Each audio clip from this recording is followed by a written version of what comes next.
नमो अर्हन्ताणं नमो सेत्थाणं नमो आयर्याणं नमो वज्झायाणं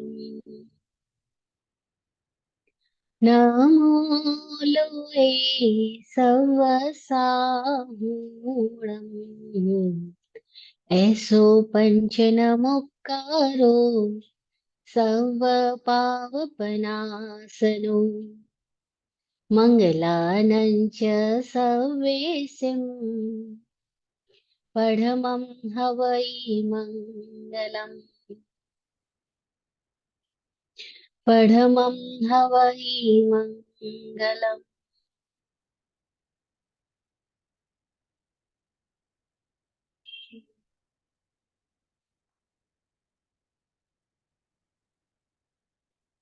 भावमय सतगुरुवर वंदन करूं आदर सत्कार नमन सदा कल्याण मंगलम दिव्य गुरु चैत्य वहरताता करूं पर उपासन चित लाय रहे साता का जतन उपाय रहे साता का सतत उपाय।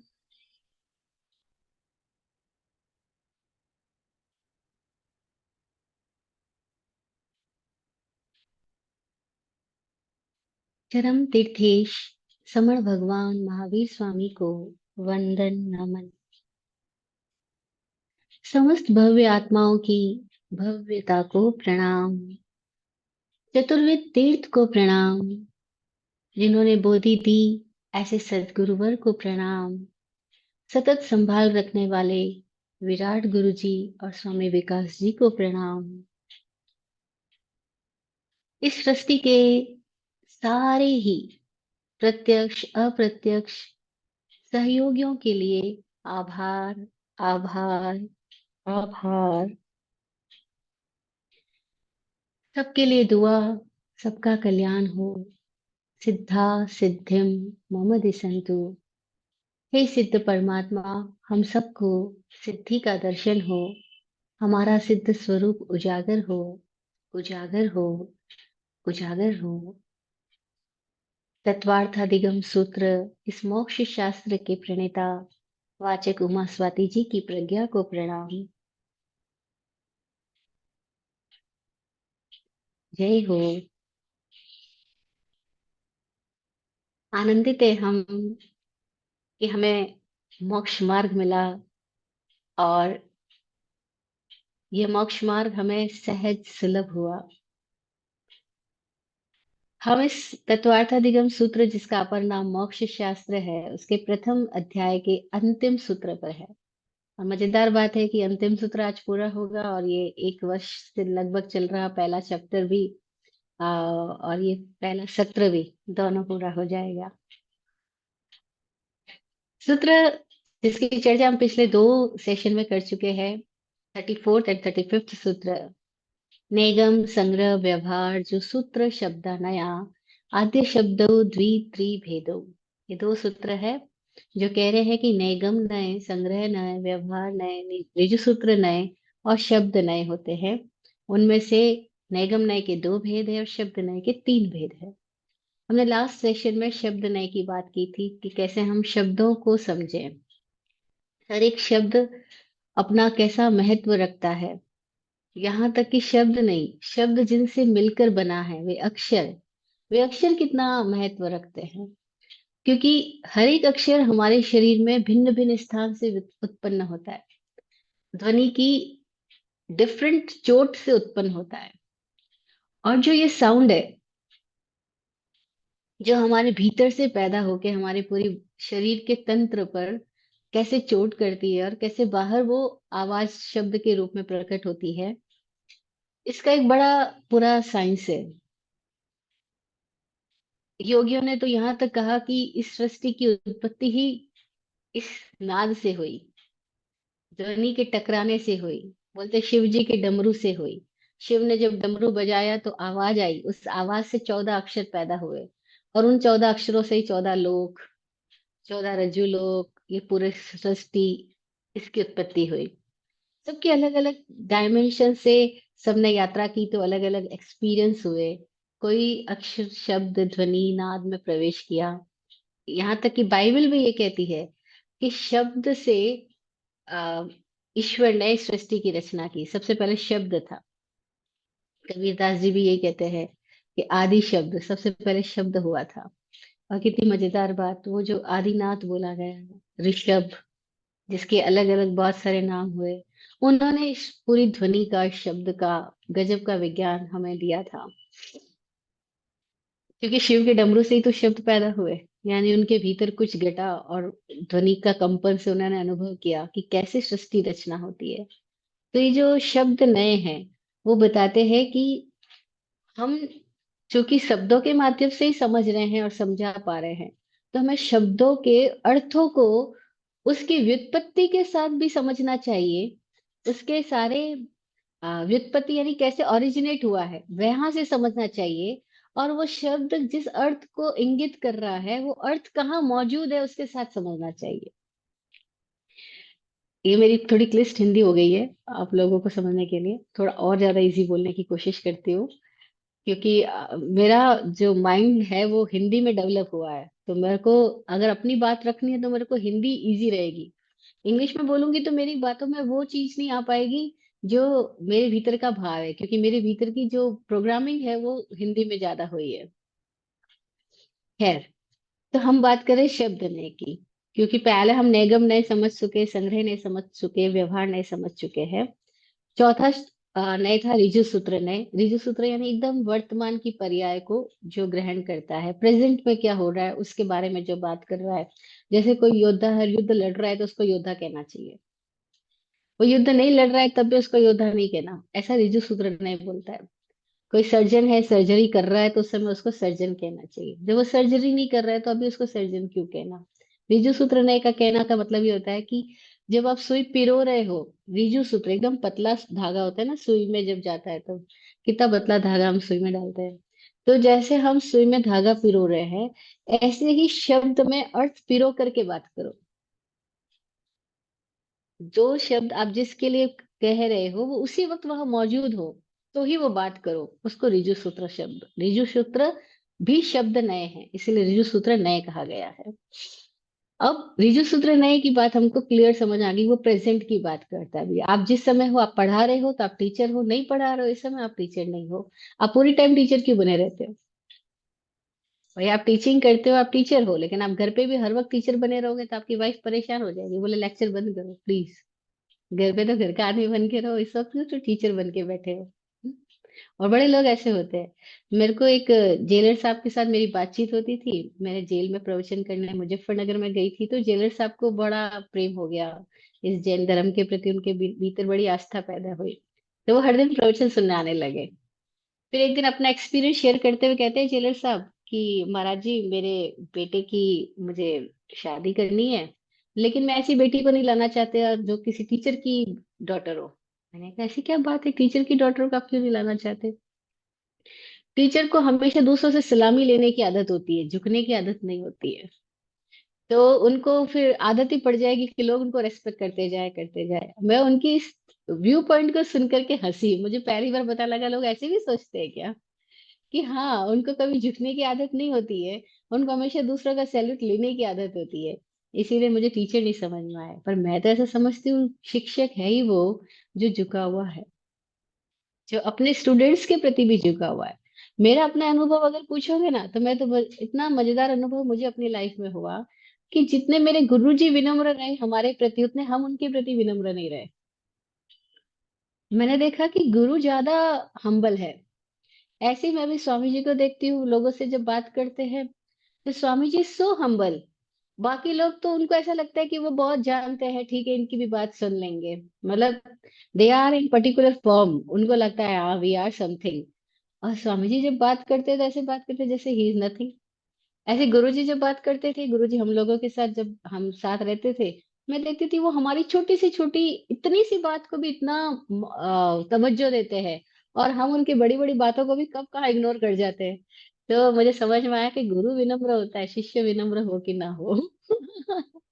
बड़ी हैरानी वाली बात। तो मैं वो जेलर साहब के कॉन्ट्रोडिक्टरी अपना एक्सपीरियंस शेयर कर रही हूँ आपको। कहने का मतलब क्या हुआ कि हम अध्यापक बने, कब बने कब ना बने हमें पता लगे।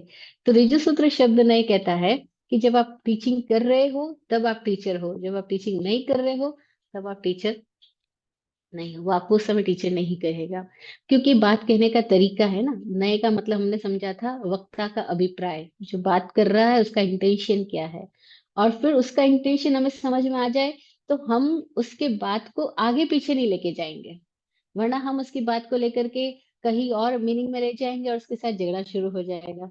तो हम उसकी बात को ना पास्ट में लेके जाओ ना फ्यूचर में लेके जाओ। उसके बाद जब जो कही जा रही है उसी समय उसके अनुरूप ही समझा जाए। नहीं तो होता है क्या है, किसी ने बात तो अभी की करी और हम उसको कभी में ले गए। कोर्ट के अंदर दो दोस्त पहुंच गए झगड़ा करते हुए, और जज साहब को बोले इसने मेरा सिर फोड़ दिया, वो बोले इसने मेरी टांग तोड़ दी। जज साहब बोले तुम पूरे गांव में विख्यात हो कि तुम तो दोस्त हो, फिर तुमने एक दूसरे का सर और टांग कैसे फोड़ दी? बोले हमारी जबरदस्त लड़ाई हो गई। अच्छा क्यों लड़ाई हो गई? इसकी भैंस ने आकर के मेरे खेतों की घास को चढ़ लिया, और मैंने इसको साफ मना किया था कि तू भैंस मत खरीद क्योंकि मैं यहाँ खेत खरीद रहा हूँ। तो बोले अच्छा, तो तुम्हारा खेत कहाँ है, भैंस कहाँ है, दिखाओ जरा, क्यों झगड़ा हुआ? बोले हमारा खेत हमारी भैंस, हुआ ऐसा था जज साहब, हम वहां नदी के किनारे बैठे थे और रेत के ऊपर हम लोग बातचीत करते हुए मैंने कहा देख मैं खेत खरीदने जा रहा हूँ, तो ये कहता है तू खेत मत खरीद क्योंकि मैं भैंस खरीदने जा रहा हूँ। तो मैंने कहा देख मैंने तो खरीद लिया खेत, और मैंने उस रेत के ऊपर अपना खेत का डायग्राम बना दिया, और जैसे ही मैंने खेत की लकीरें खींची, इसने अपनी भैंस की लकीर खींच करके भैंस को मेरे खेत में घुसा दिया। मैंने इसको साफ मना किया था तू मेरा दोस्त है, अपनी भैंस को लेके मेरे खेत में मत पहुंच, लेकिन ये पहुंच गया।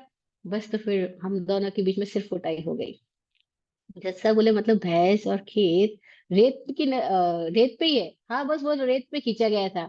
अरे असली तो है ही नहीं, तुम अभी से लड़ पड़े। तो ऋजु सूत्र नहीं कहता है जो बात असली है ही नहीं उसके लिए क्यों लड़ रहे हो? जो बात है ही नहीं अभी उसकी चिंता क्यों कर रहे हो? अभी वर्तमान को देखो ना। हाँ लेकिन ये वर्तमान शब्द भी बड़ा मजेदार है, इसको भी थोड़ा समझना चाहिए। क्योंकि जिसको हम वर्तमान कह रहे हैं, हमारा वर्तमान हमारी इंद्रियों की क्षमताओं के अनुरूप है। जहां तक हम समझ पा रहे हैं देख पा रहे हैं उतना हमारा वर्तमान है। अभी हमारी आंखें कहाँ तक देख पा रही है उतना हमारा वर्तमान है, उसके आगे दीवार आगे हमारा उसके आगे का वर्तमान नहीं है ना। भाई हम एक रूम में बैठे हैं, मोस्टली अभी हम सब बात करते हुए लोग रूम में बैठे हैं, तो हमारा वर्तमान हमारा प्रेजेंट इस रूम की चार दीवारी तक हमको दिखाई पड़ रहा है। लेकिन ठीक इसी तरह कोई व्यक्ति जो छत पर खड़ा है उसका वर्तमान कितना बड़ा हो गया, उसको कितना दिखाई पड़ रहा है। और वो छत पे खड़ा हुआ व्यक्ति कह रहा है अरे देखो दूध वाला आ गया, और हम कहते हैं हमें तो दिखाई नहीं पड़ा, अभी हमारे घर में तो बैल नहीं बजी, हम कैसे कह दे दूध वाला आ गया। अब लड़ाई भी कर सकते हैं कि तुम फालतू की फोगट बातें करते हो, गप्पे मारते हो, कहाँ दूध वाला आ गया। ये एग्जाम्पल है, आप इस एग्जाम्पल को एज इट इज ना लेके इसके मीनिंग को ले लीजिएगा। कि ऐसे कोई लोग दूर की बात कर रहे हैं, हम अभी की बात कर रहे हैं, है ना। तो ये बड़ा मजेदार किस्सा हो जाता है कि हम देखते हैं क्रिकेट चल रहा है स्टेडियम के अंदर, और मोबाइल के अंदर उस क्रिकेट के अपडेट्स आ रहे हैं। अब टीवी में भी क्रिकेट दिखाई दे रहा है, लेकिन टीवी में जो क्रिकेट दिखाई दे रहा है और मोबाइल में जो अपडेट्स आ रहे हैं दोनों में थोड़ा सा गैप है। मोबाइल में जो अपडेट्स आ रहे हैं वो थोड़ा और 2 मिनट पहले आगे का दिखा रहा है, हमें तो पता लग गया किसने रन बनाया या किसके हाथ से गेंद छूट गई। लेकिन टीवी पे जो देख रहा है वो कह रहा है अभी क्या होगा, हमने पहले ही बोल दिया। वो कह रहा है अरे इसने भविष्यवाणी कर दी कि ये तो बॉल छूटेगी। लेकिन मोबाइल वाला हंस रहा है क्योंकि उसको तो रन दिखाई दे रहा है सामने ही। तो वो कह रहा है कि ये रन छूट गया, और वो टीवी वाला कह रहा है तुम्हें पहले कैसे पता लग गया। दोनों का प्रेजेंट डिफरेंट डिफरेंट है ना। तो टेक्नोलॉजी से हम थोड़ी सी एग्जाम्पल को समझ सकते हैं कि ऋजु सूत्र शब्द नहीं कह रहा है कि वर्तमान की बात को करना, लेकिन ये वर्तमान भी बड़ा मजेदार है। वर्तमान सबका एक सरीखा नहीं है। तभी तो महाभारत में किस्सा आता है, श्री कृष्ण अर्जुन को कह रहे हैं कि तू घबरा मत, तू अपना गांडीव उठा, तू धनुष उठा, तीर चला, क्योंकि ये लोग तो ऑलरेडी मरे पड़े। अर्जुन कह रहे मरे हुए कहाँ है, ये तो सब जीवित खड़े हैं मेरे सामने, कोई हाथी पे, कोई घोड़े पे, कोई पैदल, और आप कह रहे हो ये सब मरे हैं। श्री कृष्ण कह रहे मैं इनको मरा हुआ ही देख रहा हूँ, ये मर चुके हैं, ये काल की गाल में समा चुके हैं, इनकी मृत्यु हो गई है, और तुझे कोई चिंता करने की जरूरत नहीं, तू मरे हुए को ही मार रहा है, तू जीवित को नहीं मार रहा है, तू मरे हुए को मार रहा है। अरे ये बात अर्जुन के तो गले ही नहीं उतरती थी, वो तो बड़ा लॉजिकल आदमी है, और सब बुद्धि से समझना चाहता है। और बुद्धि और इंद्रियों की क्षमता कितनी है, बुद्धि और इंद्रियां कितना देख सकती है, उनके पास लिमिटेड वॉल्यूम है, देखना समझना का, ग्रहण करने का, सबका लिमिटेड वॉल्यूम है। लेकिन बुद्धि के पार भी देखने की क्षमता है, जिसको हमने अवधि ज्ञान के शब्द में सुना था। अवधि ज्ञान, मन प्रयोग ज्ञान, ये बुद्धि के पार के ज्ञान है, ये अतीन्द्रिय ज्ञान है ना। और केवल ज्ञान, वो तो इंद्रियातीत है, वो अतीन्द्रिय भी नहीं है, वहां तो किसी भी इंद्रिय की आवश्यकता नहीं, क्योंकि वो तो आत्म प्रत्यक्ष ज्ञान है।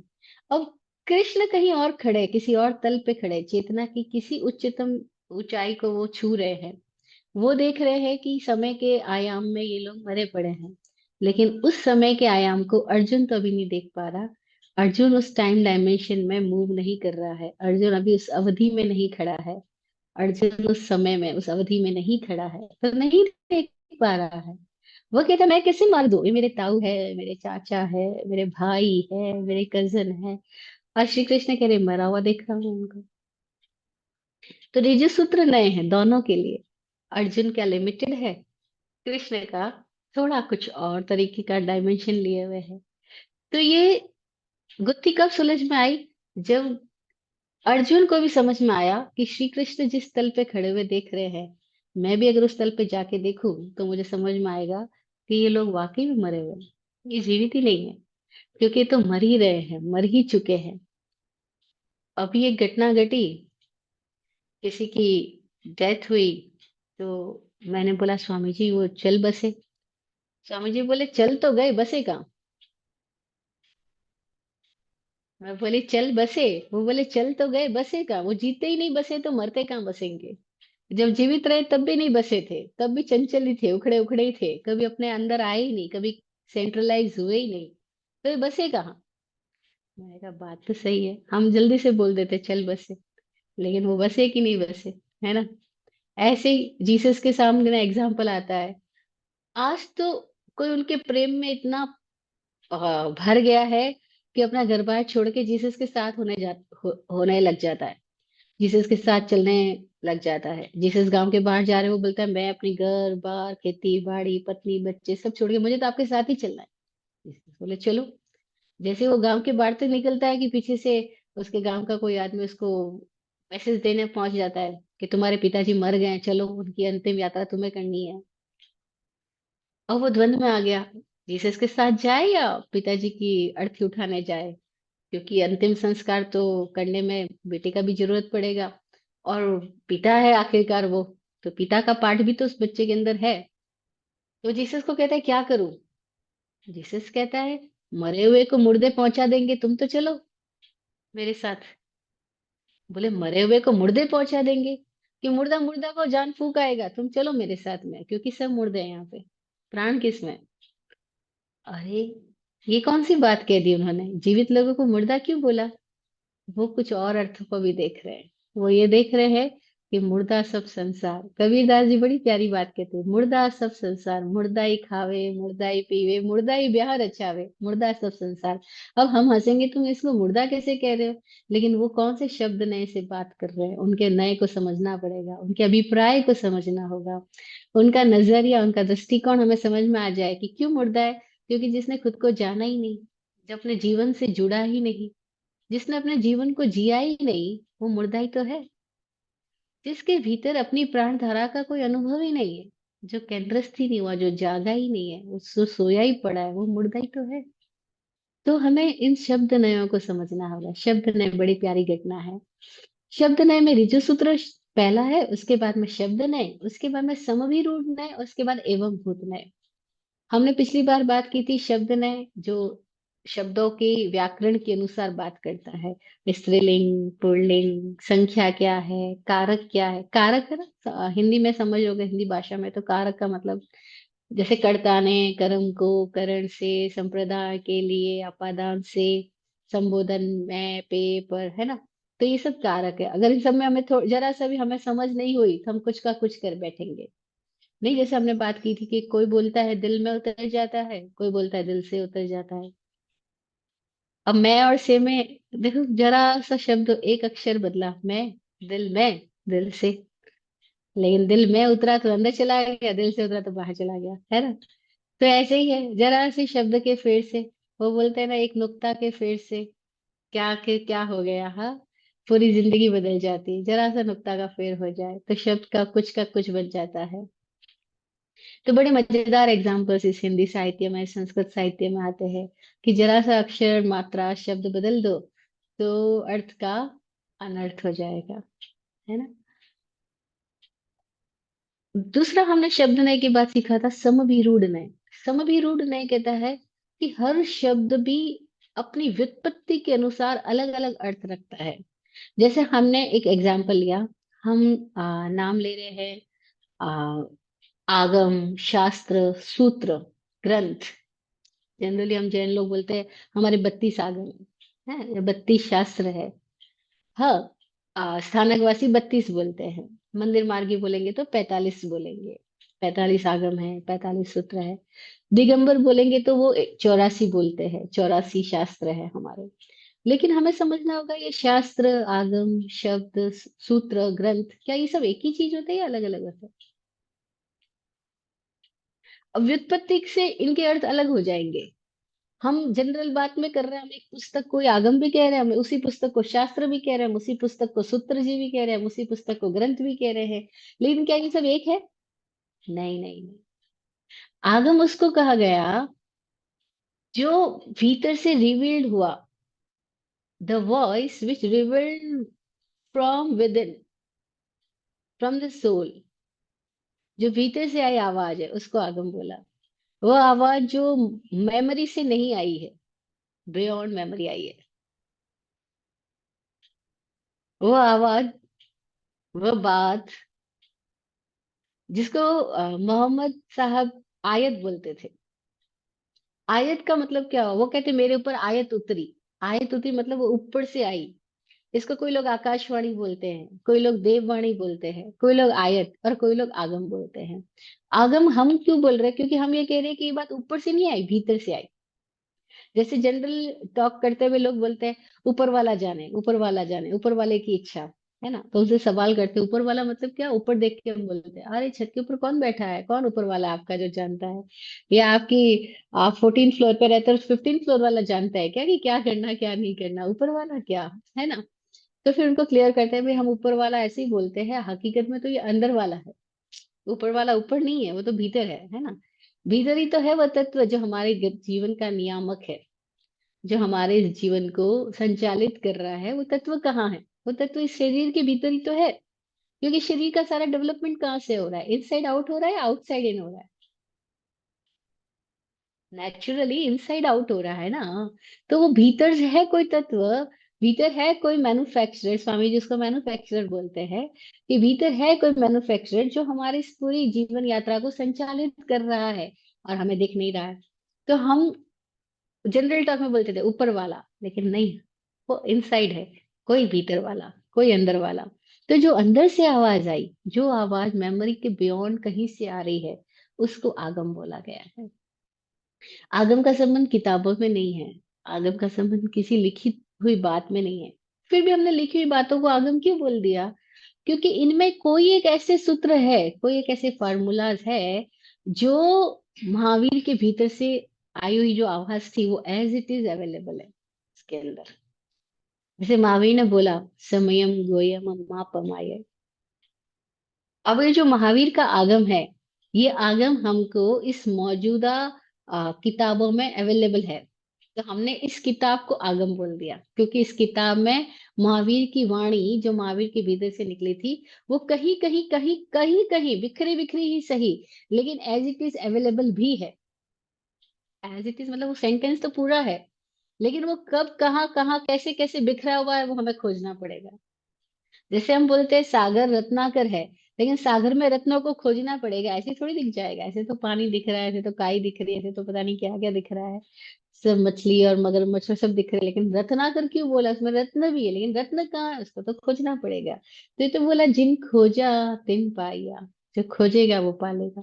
तो आगम अलग हो गया, शास्त्र हमने शास्त्र बोल दिया, हमने आगम को ही शास्त्र बोल दिया, नहीं, शास्त्र अलग चीज थी। शास्त्र का मतलब क्या है? कि जब कोई आचार्य अपने पर्टिकुलर शिष्य का ग्रुप को अनुशासित करने के लिए, उनको सिखाने के लिए, उनको पर्टिकुलर सब्जेक्ट का नॉलेज देने के लिए कुछ विधि कानून नियमों की रचना करता है, कुछ पर्टिकुलर समाचारी की रचना करता है, कुछ पर्टिकुलर सब्जेक्ट की सीक्वेंस वाइज रचना करता है, तो उसको शास्त्र कहा गया। जैसे दर्शन शास्त्र, चिकित्सा शास्त्र, मनोविज्ञान शास्त्र, ज्योतिष शास्त्र। तो ये सारे शास्त्र क्या हुआ कि एक पर्टिकुलर सब्जेक्ट को सिलसिलेवार पढ़ाई कैसे कराना।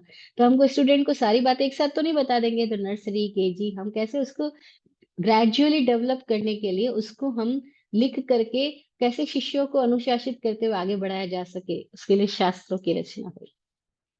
आगम शास्त्र नहीं है, आगम डिफरेंट है, शास्त्र डिफरेंट है। फिर बात आई थी सूत्र क्या है? सूत्र यानी छोटे शब्दों में, कम से कम शब्दों में कहा गया वो पूरा फॉर्मूला, जिसको अगर अप्लाई किया जाए तो वो अपने गंतव्य तक, अपने मंतव्य तक, अपने लक्ष्य तक पहुंचा देता है। जैसे आपको पानी चाहिए, पानी को प्रोड्यूस कैसे करेंगे? तो हमने फॉर्मूला पकड़ाया H2O, अब ये सूत्र है। ऐसे हमें मुक्त होना है, तो क्या उसका फॉर्मूला है? तो सूत्र दिया, सम्यक दर्शन ज्ञान चारित्राणी मोक्ष मार्ग है।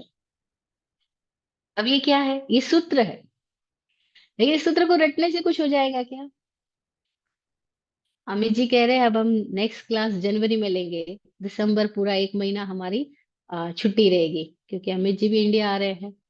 तो वो कह रहे हैं कि एक महीने के लिए महाराज जी आप सबको होमवर्क दे दो, कि आपने ये जो 35 सूत्रों की बात की है पहले अध्याय के, ये 34-35 सूत्र हम सब लोग एक महीने बाद रट करके आए, मेमोराइज कर ले। मैंने बोला नहीं नहीं, मैं मेमोरी करने की बात नहीं बोलूंगी, मेमोराइज की बात नहीं बोल, क्योंकि मेमोराइज तो computer, pen drive, hard disk सब में है, मेमोरी पड़ी है। और मेमोरी तक ही आदमी करे तो वो तो मैकेनिकल ही हुआ ना। और आदमी को मैकेनिकल बनाना, उसको कलयुगी बनाना है। आदमी को मैकेनिकल बनाना उसका अपमान है। ये हमारा एजुकेशन सिस्टम पता नहीं कब ये बात समझेगा कि आदमी को मेमोराइज करने की मशीनरी नहीं बनानी है हमको। आदमी कुछ और है, आदमी कंप्यूटर के बियॉन्ड है। आदमी के माइंड की हमें प्रोग्रामिंग नहीं करनी है, आदमी खुद प्रोग्रामर है, उसके उसके प्रोग्रामर तत्व को जगाना है। नहीं नहीं, सूत्रों को रटने से तो कुछ भी नहीं होगा। हाँ, इस फार्मूले को अप्लाई कर ले, सम्यक दर्शन ज्ञान चारित्राणी मोक्ष मार्ग, तो मुक्त हो जाएंगे, एप्लीकेशन से मुक्ति होगी। तो सूत्र क्या है? वह जो कंडेंस्ड फॉर्म में, एकदम शॉर्ट फॉर्म में कही गई वह बात, वह तथ्यों का निरूपण, अपने फैक्ट्स को इस तरीके से कहना कि अगर उसको अप्लाई किया जाए तो आप उस फैक्ट से उसकी मंजिल तक पहुंच जाओगे। तो आगम, शास्त्र, सूत्र और ग्रंथ, क्या ग्रंथ भी सेम ही बात है? नहीं, ग्रंथ सेम बात नहीं। ग्रंथ क्या किया हमने? हमने गूथा, गूथने को ग्रंथ कहा। जैसे हमने पौधे से फूल लिए, फिर फूलों को गूंथ करके हमने माला बना दी, है ना। अब फूलों को गूंथ करके कितनी भांति की चीजें बनाई जा सकती है। हमने चीजों को गूंथ गूंथ करके, यानी इकट्ठा करके, उसका किस तरीके का कॉम्बिनेशन पैदा किया कि उसमें डिफरेंट तरीके का सौंदर्य, रंग, रूप, उसकी उपयोगिता डेवलप हो गई, है ना। तो वो जो गूंथने की प्रक्रिया है, जो कॉम्बिनेशन की प्रक्रिया, उसको ग्रंथ कहा गया। तो ग्रंथों में हमने क्या किया कि जैसे हमें कोई एक पर्टिकुलर सब्जेक्ट को या हमें ऐसे समझ लो कि हमें क्या बोलते हैं आजकल एजुकेशन में, क्रैश कोर्स बोलते हैं शायद, कि हमें छोटे में पढ़ाना है उनको, तो हमने सारे सब्जेक्ट का सार सार लेकर के हमने एक बुक तैयार कर दी, और उनसे अपने स्टूडेंट्स को पढ़ा दिया। तो साल भर वो पढ़ाई करे ना करे, उन्होंने छोटा सा कोर्स कर लिया है, अब ये कोर्स करके वो उस क्लास को पास आउट हो जाएंगे, क्योंकि उनको सारे सब्जेक्ट का थोड़ा थोड़ा थोड़ा थोड़ा हमने ज्ञान गूंथ करके दे दिया। दैट्स कॉल्ड ग्रंथ, है ना। लेकिन अगर हमें अर्थ ना पता हो इन शब्दों की, व्युत्पत्ति के अनुसार, व्युत्पत्ति यानी ओरिजिनेशन के अनुसार डिफरेंट डिफरेंट मीनिंग्स होते हैं, अगर हमें ये ना पता हो तो हम क्या करेंगे। हम देखते हैं जैसे लोग सभी करते हैं, बोलते हैं जैन आगम, जैन शास्त्र, जैन सूत्र, जैन ग्रंथ। नहीं नहीं, ऑल आर डिफरेंट थिंग्स। आगम का संबंध जैन से नहीं है, आगम का संबंध है भीतर की वो आवाज जो किसी निष्पक्ष दशा में, किसी मुक्त दशा में भीतर से प्रकट हुई है। मुक्त इसलिए क्योंकि वो मेमोरी के प्रभावित नहीं है। तो हमने उन लोगों की वाणी को आगम कहा जो आप्त हो गए। आप्त हो गए का मतलब क्या हुआ? जो ऑथेंटिक हो गए। आप्त ज्ञान आगम बोला। लेकिन जो प्राप्त ज्ञान है उसको हमने आगम नहीं बोला, प्राप्त ज्ञान को हमने सूत्र बोला। हमें प्राप्त हुआ है, मिला है सूत्रों से, परंपरा से, है ना। तो इस सब शब्दों के व्युत्पत्ति के अनुसार अलग अलग अर्थ है। ये क्लियर हो गया। ये तो एक एग्जाम्पल है, ओनली एक एग्जाम्पल। सारी बातें तो हम कर नहीं सकते सारे सब्जेक्ट्स की, तो there are always limitations to express our knowledge या टू एक्सप्रेस आवर इंफॉर्मेशन। तो we have all limitations, but we know कि हाँ, इंडिकेशन हमको मिल गया कि हमें समभिरूढ़ नए को समझना है, या हमें किसी भी बात को उसके शब्दों के ओरिजिनेशन से समझना है, तो हम उसके कोई एग्जैक्ट पॉइंट तक पहुंच पाएंगे। और लाइफ ऐसी है कि कहाँ कहाँ हमें बहुत चीजों को एकदम प्रिसाइसली समझना होता है, और कहाँ कहाँ हमें बहुत एक्सप्लेनेशन के साथ समझना होता है। वी हैव टू अंडरस्टैंड कि हमें कौन से सब्जेक्ट को किस भांति समझना है, ताकि हम उस सब्जेक्ट के अंदर अच्छे से यात्रा कर सके, है ना। सब सब्जेक्ट सबके लिए उपयोगी नहीं है, लेकिन जिसके लिए जिस समय जिंदगी के जिस पार्ट में जिस सब्जेक्ट की आवश्यकता होती है, उस समय वो उस सब्जेक्ट को कितनी अच्छे से समझ ले तो उसकी जिंदगी मजेदार हो जाएगी। जैसे बोलते हैं ना कि एक लड़की है, अभी शादी करने को तैयार हुई है, शादी करने जा रही है, तो हम उसको बताते हैं कि अब तुम्हें पाक शास्त्र को अच्छे से समझना होगा, घर कैसे चलाना है, घर का विनियोजन अच्छे से समझना होगा।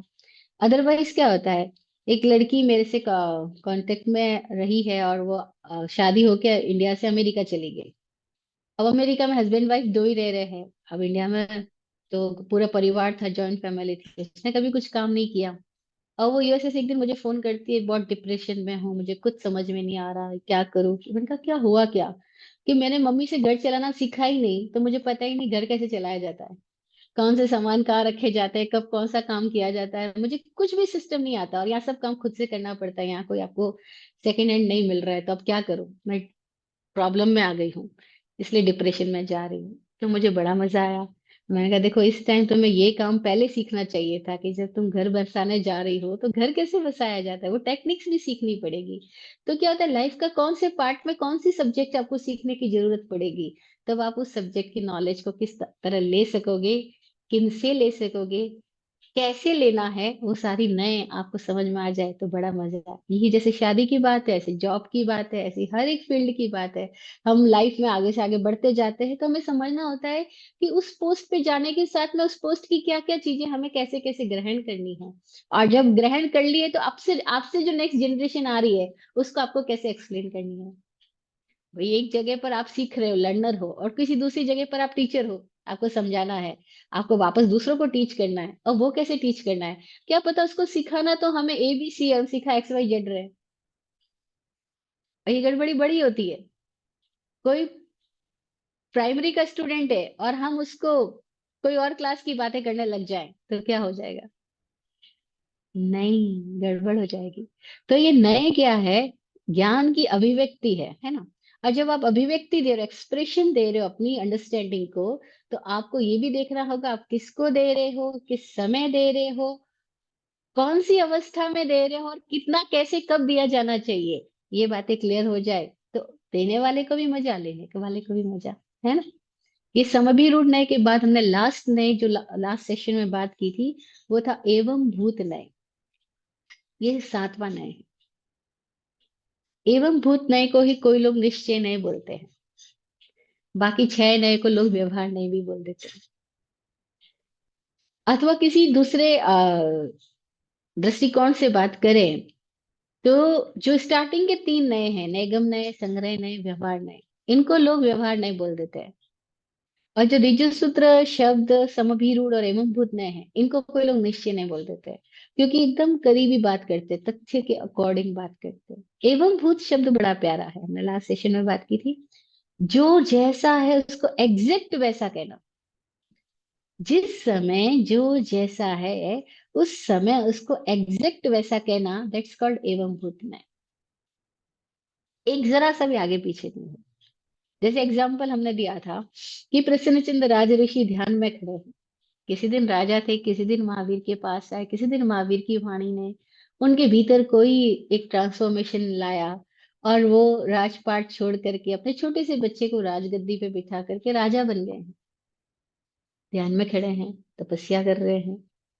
और भगवान महावीर के दर्शन करने के लिए एक दूसरा राजा, राजा श्रेणिक, वो अपनी सेना के साथ, पदबल के साथ, सब अपने ऐश्वर्य के साथ भगवान की वाणी सुनने के लिए आ रहा है।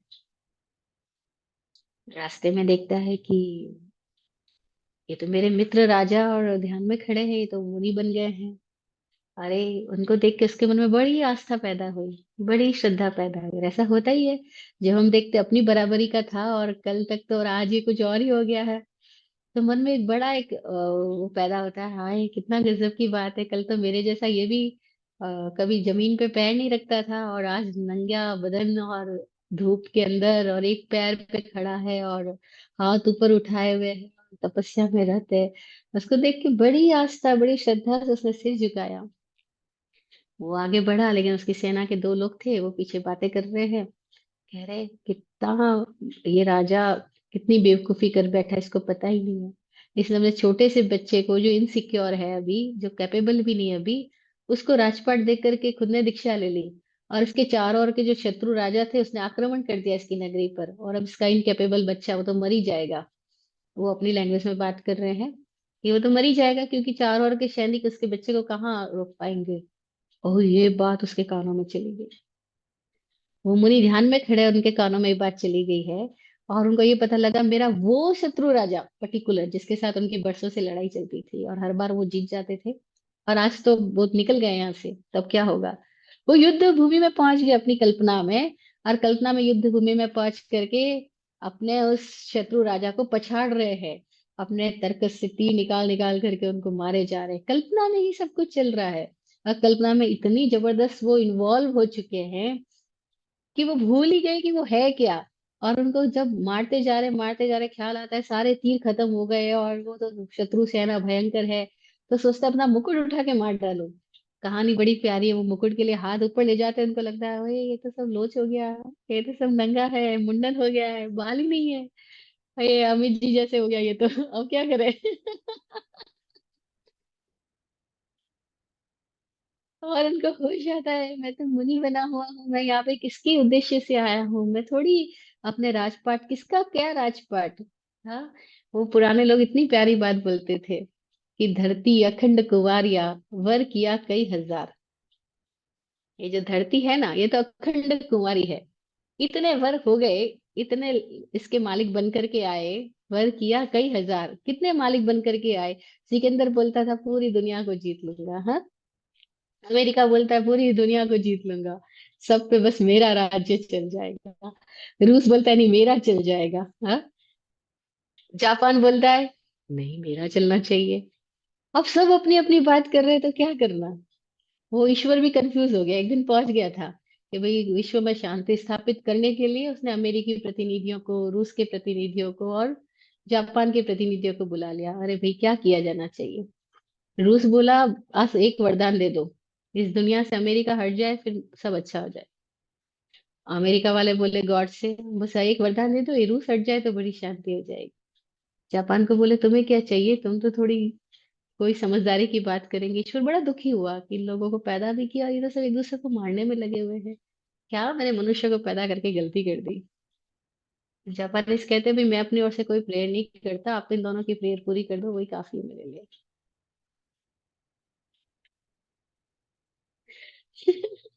आप इन दोनों की विश पूरी कर दो, वही काफी है। ईश्वर ने अपना सिर पीटा, अरे क्या कर दिया मैंने, देखो।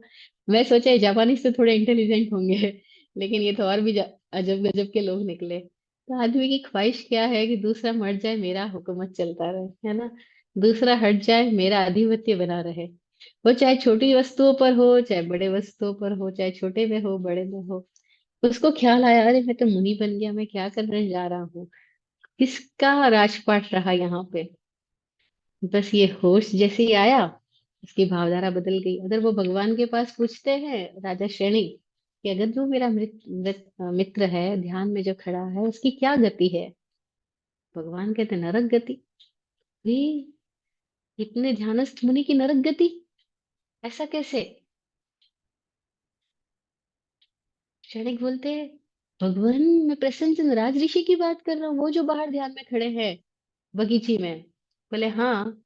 अभी गति। बोले अब नरक नहीं है, अब वो देव गति कहा है।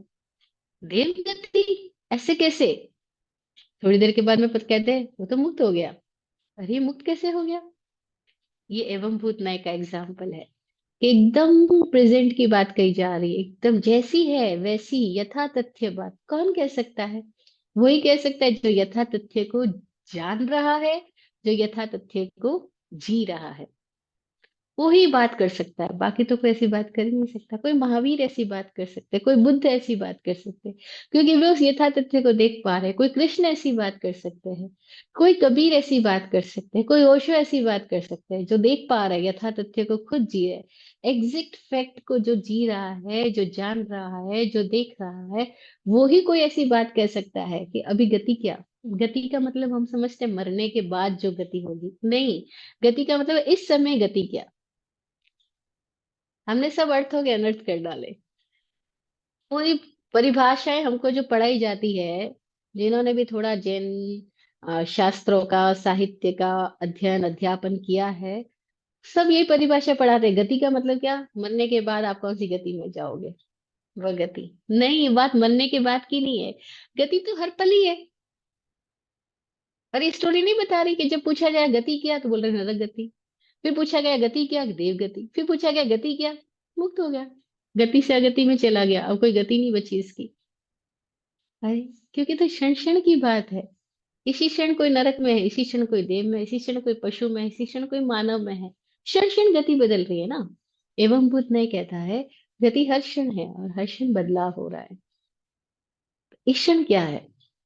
नहीं, वो स्टोरी आती है कि मुनिराज घर पे भिक्षा लेने के लिए आए हैं, और वो बहुरानी भिक्षा पात्र में भिक्षा डालने लगती है। तो मुनिराज कहते हैं वो तुम्हारे ससुर जी सेठ जी वाला नाम लेकर के वो कहाँ है। वो अंदर बैठे सामाई कर रहे हैं। और वो बहू कहती है कि वो चमार के पास गए हुए उसके साथ झगड़ा कर रहे हैं। अंदर बैठे हुए श्रावक जी हैरान हो रहे हैं, मैं तो सामायिक लेके बैठा हूँ और ये मेरी बहू मेरे बारे में ऐसे झूठी बात प्रचारित कर दी कि मैं चमार के साथ झगड़ा कर रहा हूँ।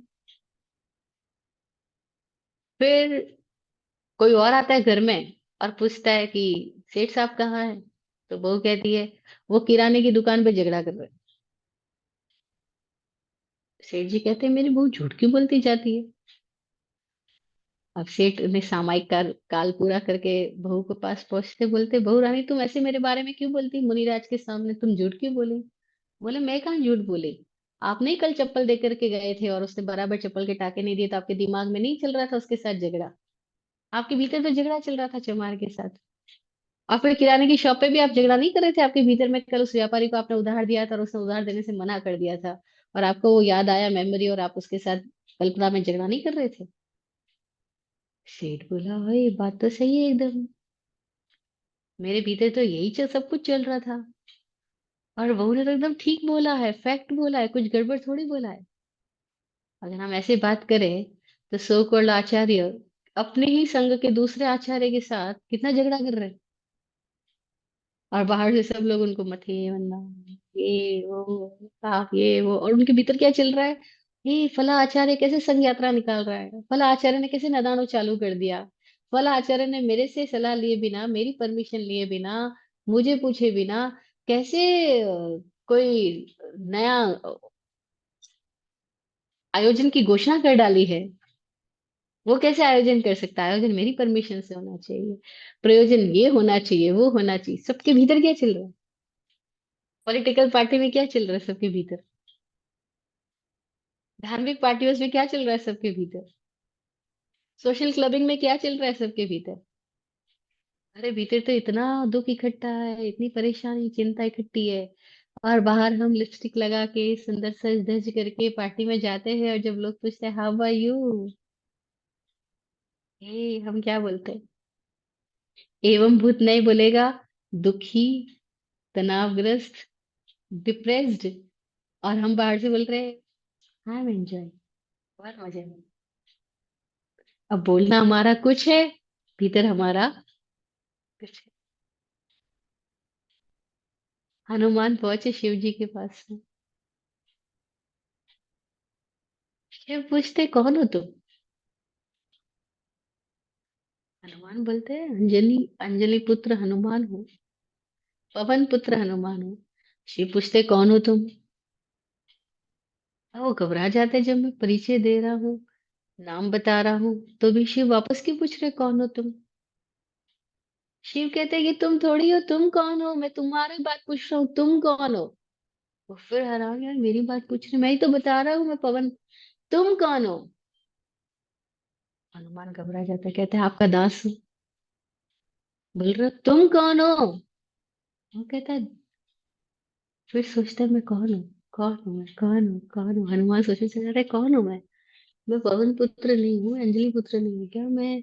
आपका दास नहीं, मैं कौन हूँ? अरे तुम कौन हो? शिव जिस दृष्टि से पूछ रहे हैं, हनुमान को एकदम होश आता है। फिर बोलता है मैं वही हूँ जो आप हो। और शिव मुस्कुराए, बोले पहचानो तुम कौन हो? देह दृष्टिया तो दासो हम, देह की दृष्टि से तो आपका दास हो, पुत्र की दृष्टि करो तो पवन पुत्र हो, लेकिन निश्चय दृष्टि से बात करो, त्वमेवाहम, जो तुम हो वही मैं हूँ। इति में निश्चया मति, ये मेरी निश्चय मति है, तो इसको निश्चया मति बोला। ये निश्चय मति क्यों बोला? कि अब जो मैं हूं उसका संबंध किसी संदर्भ में नहीं है, किसी और के रिलेवेंस में बात नहीं की जा रही है। जब तक किसी और के रिलेवेंस में बात की जा रही तब तक सब व्यवहार नए हैं। और वह बात जो किसी और के रिलेवेंस में नहीं की जा रही, किसी और के कॉन्टेक्स्ट में नहीं की जा रही, किसी संदर्भ में नहीं की जा रही, वह जो यथा तथ्य बात है, जिसका संबंध किसी और के साथ नहीं है, केवल खुद के होने के साथ है। तो क्या बोला? तत्वदृष्ट्या तु त्वमेवाहम् इति में निश्चयो मति। तत्व दृष्टि से तो मैं भी वही हूँ जो तुम हो, यह मेरी निश्चय मति है। वो विनम्रता पूर्वक हनुमान अब बोला। शिव बोलते यस, अब ये समझा कि ये कौन है। और हम सब भी क्या समझ रहे हैं कि मैं कौन हूँ? मैं पिता हूँ, प्रधानमंत्री हूँ, डॉक्टर हूँ, अध्यापक हूँ, ये हूँ वो हूँ। कितने सारे हमारे परिचय हैं, लेकिन सारे परिचय किसी कॉन्टेक्स्ट में, किसी पर्सनालिटी के हैं। हमारा कोई परिचय हमें है ही नहीं, क्योंकि हमें ही नहीं पता हम कौन है। स्वामी जी जब भी लोगों से बात करते हैं तो मोस्टली ये बात पूछते हैं कि क्या आपको आपका जन्मदिन पता है? लोग बोलते हैं हाँ पता है, इस तारीख को हम पैदा हुए। ये आपको पता है या आपको किसी ने बताया? बोलते हैं, किसी ने बताया, नेचुरल मम्मी ने बताया, पापा ने बताया, मुझे क्या पता मेरा कब बर्थ हुआ, तो मम्मी ने बताया इसलिए पता है। तो बोले जब आपको अपना जन्म ही नहीं पता है तो आपको अपने बारे में पता क्या है? मैं पूछता आपका नाम क्या है, तो बोले नाम ये है। ये आपने अपना नाम आपको दिया या किसी और ने दिया? बोले किसी ने दिया, बुआ ने दिया, चाचा ने दिया, मम्मी ने दिया, पापा ने दिया। अच्छा, तो आपको अपना नाम भी नहीं पता? तो ये तो सब उधार बात हो गई। आपको उधार का नाम मिला है, उधार का जन्मदिन मिला है, आपको अपने बारे में क्या पता है? नहीं, लोग कभी सोचे ही नहीं कि ऐसा भी होता है क्या कि हमें अपने बारे में कुछ पता ही नहीं, क्योंकि हम तो मानते हैं हमें अपने बारे में सब पता है। हम अपना सीवी प्रेजेंट करते हैं, हम अपना इंट्रोडक्शन प्रेजेंट करते हैं, तो हमें तो ऐसा लगता है हमें सब पता है। लेकिन क्या वाकई पता है? फिर जो नेक्स्ट लेवल की बात स्वामी जी बोलते हैं, हाय इसको सुनकर इतना अद्भुत लगता है। वो बोलते हैं आप एक बिजनेसमैन हो? तो सामने वाला बोलता है हाँ मैं एक बिजनेसमैन हूँ।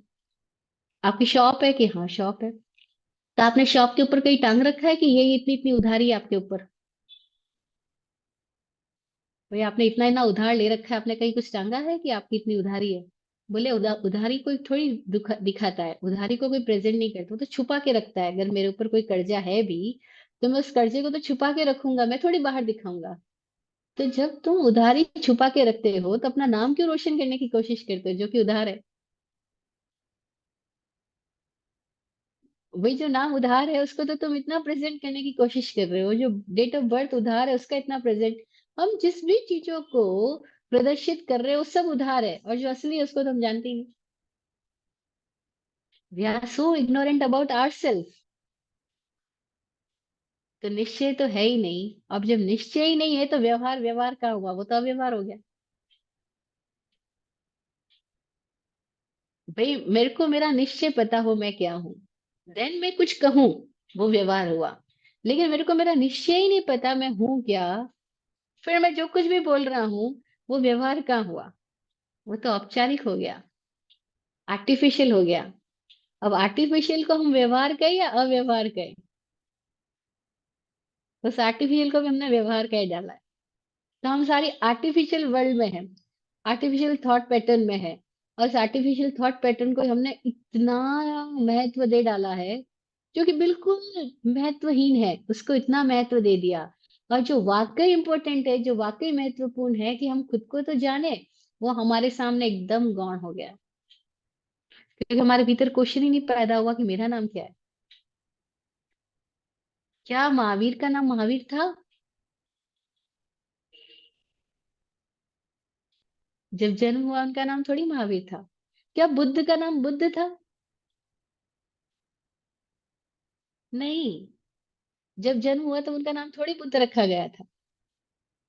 बुद्धत्व, गौतम बुद्ध नाम उन्होंने अर्जित किया खुद से। महावीर नाम उन्होंने अपना खुद पैदा किया, खुद अर्जित किया। जब उनके भीतर कुछ ऐसा घटा कि कोई एक ऐसा भीतर प्रकाश प्रस्फुटित हो गया, कि अब कोई उनके कान में कील भी ठोक के चला जाए, कोई उनके पैर में आग भी जगा दे, कोई ईंधन लगा के खीर पका दे, कोई उनको गले में फंदा डाल के उल्टा लटका दे, तब भी उनके भीतर से चीख ना निकले, उफ ना निकले, शिकायत ना पैदा हो, तो बोला ही महावीर है।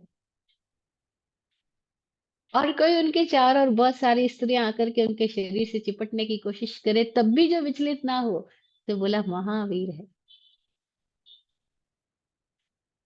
क्योंकि कोई अनुकूल है या कोई प्रतिकूल है, दोनों ही उसको विचलित ना कर सका, तो ये सामान्य बात नहीं है।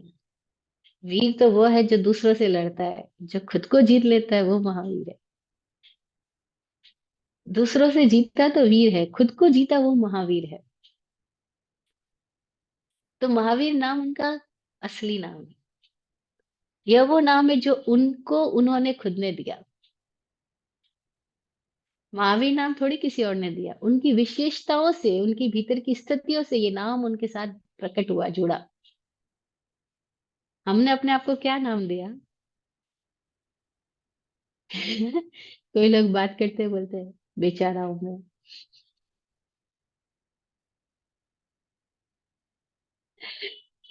अरे वो अपने आप को क्यों बेचारा बोलते हैं? क्योंकि है, वो बेचारे ही है, उनको अपना कुछ पता ही नहीं है। बेचारा किसको बोलते हैं? अनाथ है, पता ही नहीं है। विराट गुरु जी के जीवन की घटना बताती हूँ आपको। विराट गुरु जी बचपन से ही उनके भीतर से काव्य फूटता था, कविताएं निकलती थी।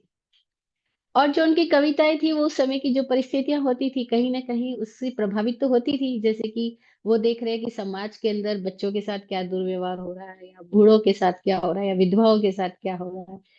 तो उनकी कविताओं में उन सब के प्रति जो रहा हुआ भाव था, वो प्रकट होता था। अब उनकी कविताएं नेचुरली कुछ लोगों को, आदर्शवादी लोगों को अच्छी बहुत लगती है, लेकिन जो व्यवहारिक जिंदगी में वो कोई परिवर्तन तो चाहते ही नहीं है।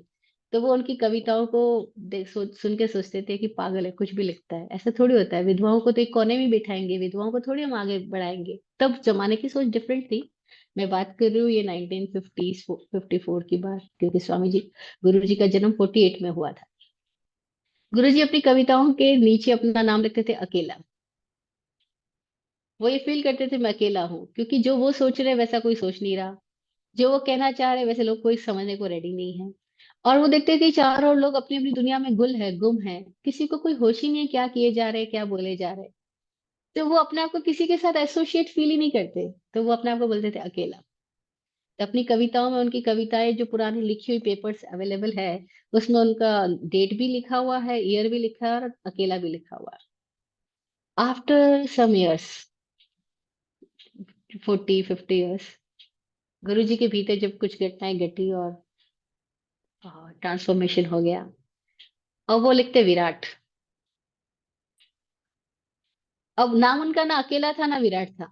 नाम तो उनके मम्मी पापा ने जो उनको नाम दिया वो तो गेवरचंद कानूंगो था। लेकिन इस नाम के साथ नहीं वो जिए।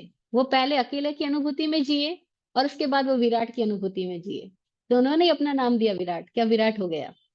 अब कुछ बचा ही नहीं, सब मुझ में है, मैं सब में हूँ, कोई भेद नहीं बचा। विराट हो गए, फैल गए। अब कोई बाउंड्रीज नहीं बची। क्यों? क्योंकि उनके भीतर कुछ ऐसा घट गया है, कोई ऐसा डायमेंशन उन्होंने छू लिया है जो बियॉन्ड फिजिकल है, बियॉन्ड लिमिटेशन है। वो विराट हो गए। तो अब उनकी कविताएं, उनके काव्य, उनकी स्पीच, जो भी कुछ है, उनके नीचे उनका नाम लिखा है विराट। तो हम उनको विराट गुरु जी जब बोलते हैं, तो हमें पता है वो विराट गुरु जी खाली एक फिजिकल फॉर्म वाले विराट गुरु जी नहीं है, उनके भीतर कुछ घटा है, वो विराट है। जैसे महावीर, उनके भीतर कुछ हुआ है, वो महावीर है। जैसे बुद्ध, उनके भीतर कोई जागा है। जब वो लौटते हैं वापस बुद्ध अपने नगरी में, तो महल में भी जाते हैं। उनके पिता उनको देख के कहते हैं, आ गया बेटा, मैं तुझे अब भी माफ कर दूंगा। तो मुझे बिना बताए चला गया था, मैंने इतनी बार रिक्वेस्ट भेजी, तू लौट आ, तू नहीं आया, कोई बात नहीं, अब भी आ गया, मैं तुझे माफ कर दूंगा, लेकिन अब वापस आ जा, राजपाट संभाल। गौतम बुद्ध मुस्कुराए और बोले, हाँ, जो गया था वो तो बेटा है, लेकिन जो लौटा वो अब आपका बेटा नहीं है। आप देखो मुझे। लेकिन वो कहाँ देख पा रहे, उनके पास तो चश्मा चढ़ा है अपने बेटे को देखने का। वो एक बेटे के नजरिए से ही देख रहे हैं। वो बात कर रहे बिल्कुल व्यवहार नहीं की, लेकिन गौतम बुद्ध बात कर रहे एवं भूत नहीं की। गौतम बुद्ध बात कर रहे एवं भूत नहीं की, वो कह रहे इसके भीतर कुछ घटा है, अब ये बुद्ध है, अब वो आपका बेटा नहीं रहा। लेकिन ये बात राजा शुद्धोधन को समझ में नहीं आ रही है, क्योंकि राजा शुद्धोधन तो व्यवहार नहीं में खड़े हैं। वो कह रहे मैं पिता तू पुत्र, मैं राजा तू मेरा भावी राजकुमार, भावी राजा, आ गद्दी संभाल। लेकिन गौतम बुद्ध तो कुछ और कह रहे हैं। तो ये क्या है, नए नए के एग्जाम्पल है। कोई किस नए, कोई किस एंगल से बोल रहा है, कोई किस एंगल से बोल रहा है। अगर हमको उनका एंगल स, समझ आने लग जाए, तो हमारी जिंदगी के सारे विवाद ही खत्म हो जाए, हमारी ओपनिंग हो। एंगल समझने की बात है। ये बात क्यों कही गई इस अध्ययन के लास्ट में, ये नए की बात क्यों आई? क्योंकि इस अध्ययन में हमने सम्यक दर्शन, ज्ञान, चारित्राणी, मोक्ष मार्ग, पहला सूत्र ये कहा। और उसके बाद हमने दर्शन की बात की, फिर ज्ञान की व्याख्या की, ज्ञान के भेद प्रभेद बताए, 5 ज्ञान, 3 अज्ञान, हर ज्ञान की क्या सीमा है, कौन कितना सीमा मुक्त है, वो सब कुछ हमने जाना। तो जब ज्ञान की बात आई है, तो ज्ञान तो अभिव्यक्ति को ही ज्ञान बोला है ना, अनुभूति को दर्शन बोला है और अभिव्यक्ति को ज्ञान बोला है। अगर अभिव्यक्ति को अनेक आयामों से समझ में आ गया, तो ये अभिव्यक्तियां जो है हमारे भीतर प्रज्ञा पैदा करेगी, हमारे भीतर विजडम लाएगी। अब विजडम जब होगा, तो ही हम अपने भीतर सारी ग्रंथियों को देख समझ करके उससे पार जा सकेंगे, हम मुक्त हो सकेंगे। तो हमारे भीतर कैसे प्रज्ञा जागे, और हम अपनी प्रज्ञा से कैसे प्रमाणिक ज्ञान की ओर आ जाएं, उसके लिए हमें नए समझाया गया कि भाई इतने एंगल से देख लो, प्रकार प्रकार से ज्ञान को प्राप्त हो जाओ, दैट्स कॉल्ड प्रज्ञा। प्रकार प्रकार से, अलग अलग एंगल से, अलग अलग डायमेंशन से जब तुम किसी चीज को देख लोगे, तो तुम्हारे भीतर किसी भी एक पॉइंट को लेकर के पकड़ नहीं रहेगी, आग्रह नहीं पैदा होगा, परिग्रह नहीं होगा, मुक्त स्वभाव रहेगा। तो क्या होगा, हम भी विराट हो सकेंगे। और जैसे ही हम विराट हुए, वैसे ही क्या हुआ, अब हम इस पूरे अस्तित्व के साथ इंक्लूसिव हो जाएंगे, एकाकार, पूरा अस्तित्व हो जाएंगे। और हमारी जिंदगी के सारी पीड़ाएं क्या है कि हम हैं तो विराट और मान रहे हैं अपने आप को सीमित, संकुचित। और हम संकुचित के साथ आइडेंटिफाई करने में और उस आइडेंटिफिकेशन को प्रूव करने में पूरी जिंदगी बिता डालते हैं। बस यही हमारा दुख है, यही हमारी बेचैनी, यही हमारी पीड़ा है कि हमने अपने आप को लिमिटेड वर्जन मान लिया और उसी के साथ आइडेंटिफिकेशन में अपनी पूरी जिंदगी गंवा डाली। और मुक्ति क्या है? ऐसा थोड़ी है कि मुक्ति कहीं से लानी पड़ेगी, मुक्ति कहीं जानी पड़ेगी, मुक्ति कहीं होना पड़ेगा, नहीं। जैसे ये आइडेंटिफिकेशन के प्रति हमारा जाग आ गया कि ये आइडेंटिफिकेशन ठीक नहीं है, जो मैंने ये जो एसोसिएशन, ये जो गांठ बनाई है कि मैं ये हूं, ऐसा नहीं है। अब मैं एवं भूत अपने आप को निश्चय से जानता हूं मैं क्या हूं। तो जैसे ये जाना मैं क्या हूं, वैसे सारा भेद खत्म हो गया। ये आइडेंटिफिकेशन का जो इल्यूजन था वो गायब हो गया। आइडेंटिफिकेशन के इल्यूजन को गायब होने को ही हमने बंधन से मुक्ति कहा, कर्मों से मुक्ति कहा। और ये इल्यूजन ही है, बंधन भी और कर्म भी, दोनों इल्यूजन है, क्योंकि ये वास्तविक तो है ही नहीं। एवं भूत क्या है, यथार्थ क्या है? यथार्थ है मेरा वह होना जो विराट है, जो महावीर है, जो बुद्ध है। मैं ही अस्तित्व हूँ, तत्व दृष्टिया तो त्वमेवाहम, तू ही मैं हूँ, सो हम, अहम ब्रह्मास्मि। ये एवं भूत है। और उसके सिवाय बाकी सारी बातें जो है वो क्या है? वो व्यवहार है, निश्चय नहीं। निश्चय क्या है? अनुभव, स्वयं का बिना किसी जोड़ का अनुभव, वह निश्चय है। एक है सब्जेक्टिव डायमेंशन, एक ऑब्जेक्टिव डायमेंशन। जो सब्जेक्टिव डायमेंशन में आ जाए, खुद खुद में आ जाए, दैट्स कॉल्ड निश्चय नय। और जैसे हम ऑब्जेक्टिव डायमेंशन में गए, दैट्स कॉल्ड व्यवहार नय। ऑब्जेक्टिव डायमेंशन में कॉम्बिनेशन है, जोड़ है, अलग अलग तरीके की बातें हैं। सब्जेक्टिव डायमेंशन में कोई नाम नहीं है, कोई आकार नहीं है, कोई स्थापना नहीं है, कोई द्रव्य नहीं है, और एक बात भी कह सकते हैं, कोई भाव भी नहीं है। सब्जेक्टिव डायमेंशन में कोई निक्षेप की जरूरत ही नहीं है, क्योंकि वहां मात्र प्रमाण है, अपना होनापन है। लेकिन इस होनेपन को जैसे हमने एक्सप्रेस करना शुरू किया, एक्सप्रेशन के साथ हम ऑब्जेक्टिव डायमेंशन में आ गए। और जैसे ऑब्जेक्टिव डायमेंशन में आ गए, अब हमें बात करने के लिए नाम चाहिए, आकार चाहिए, उसका कोई प्रकार चाहिए, पैटर्न चाहिए, उसके लिए कुछ कॉम्बिनेशंस चाहिए। तब ये निक्षेप की बात आई। तो प्रमाण है मैं, होनापन मेरा, नए हैं मेरी एक्सप्रेशंस, और निक्षेप इन एक्सप्रेशन को समझने के डायमेंशन। प्रमाण, नए और निक्षेप, इन तीनों को समझ ले अच्छे से अपने ही जीवन में। और तब ये शब्द दिए गए थे। आज जरूरी नहीं हम इन्हीं शब्दों से समझे, क्योंकि शब्द तो केवल समझने के लिए इशारा मात्र है,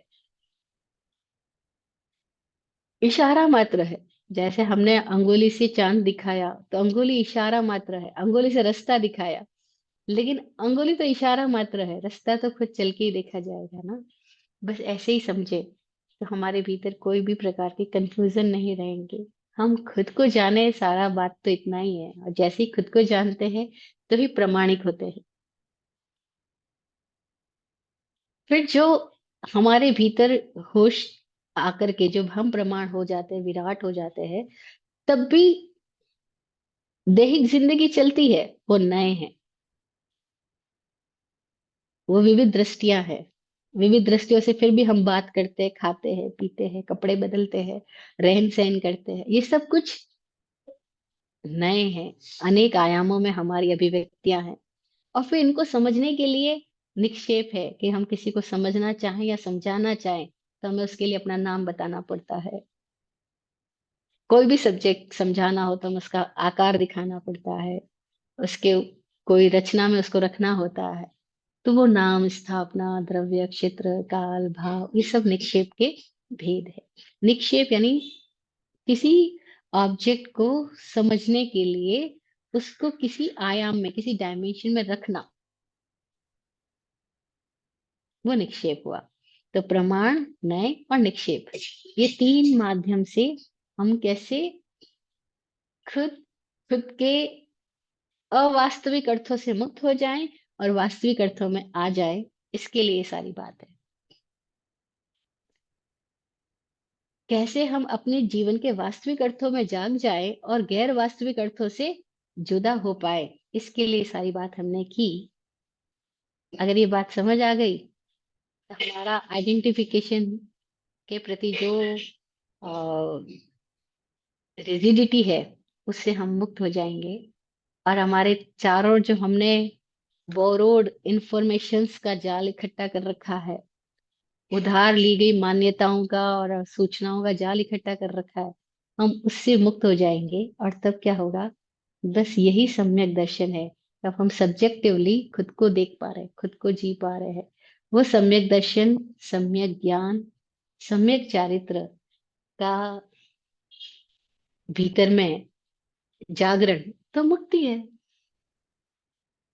क्योंकि मुक्ति कहीं और से जानी नहीं, कहीं और से लानी नहीं, वो तो हमारा स्वरूप ही है, हमारा स्वभाव ही है। और मुक्त स्वभाव का नाम ही धर्म है। और ये धर्म की सारी बातें, ज्ञान, ये इसलिए है कि कैसे हम अपने आप में जाग जाए, खुद को जान ले। और जिसने खुद को जाना, उसने पाया, हे ये तो विराट हूँ, अकेला नहीं हूँ।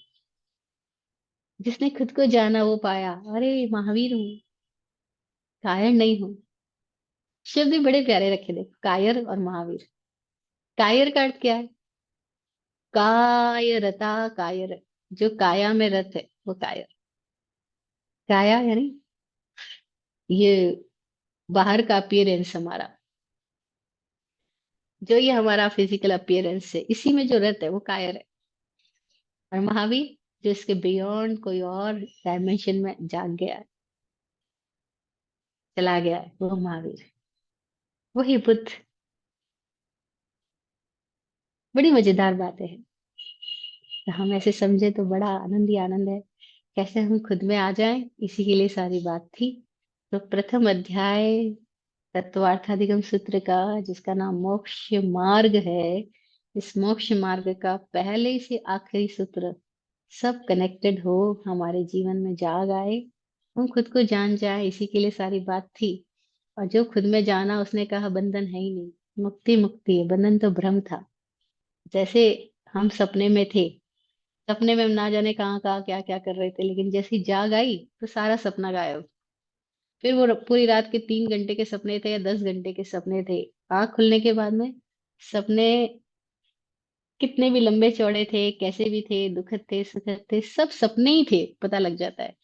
ऐसे ही जिनको जाग आई वो कहते हैं, बंधन था ही नहीं, वो सब सपना था, हमने मान रखा था। मुक्ति तो सब सदा है।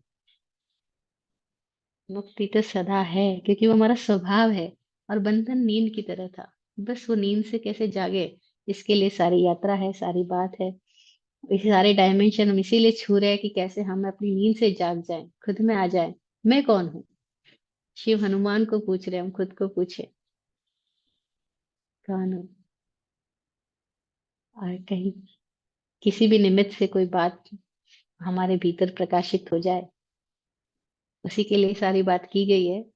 फिर भी इन बातों से किसी की मान्यता को, किसी की स्थिति को मेरी वजह से जाने अनजाने कोई भी ठेस पहुंची हो, तो मैं चाहती हूँ जरूर ठेस पहुंचे।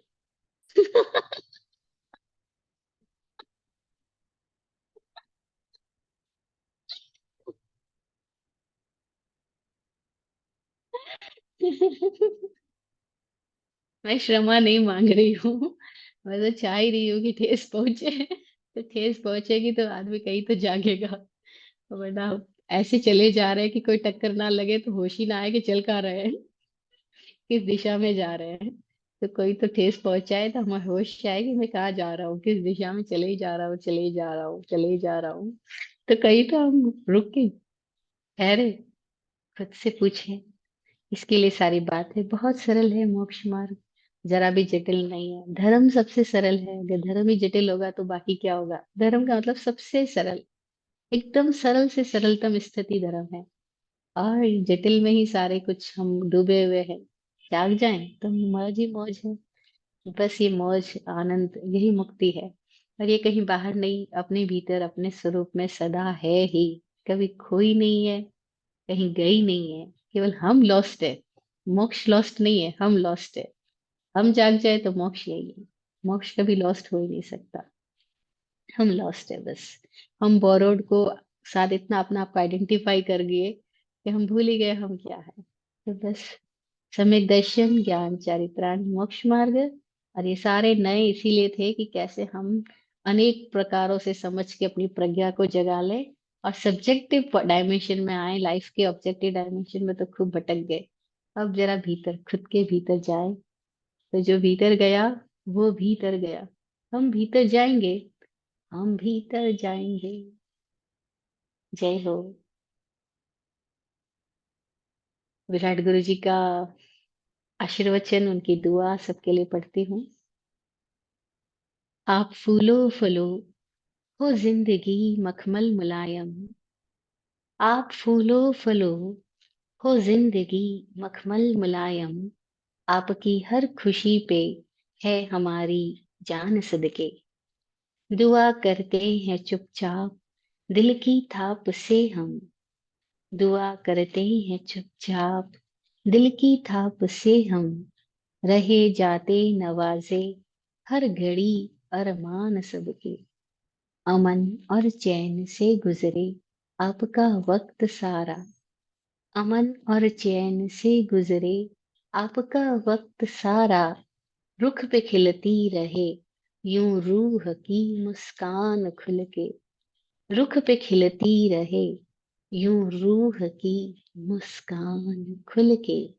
जय हो, जय हो, जय हो। सबका कल्याण हो।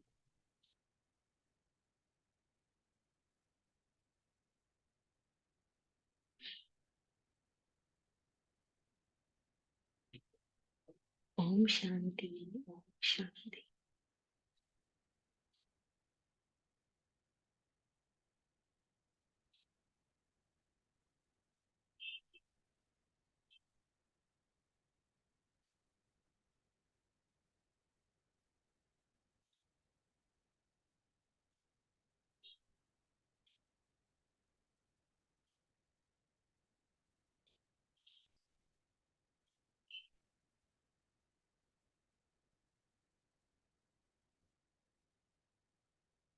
जय हो।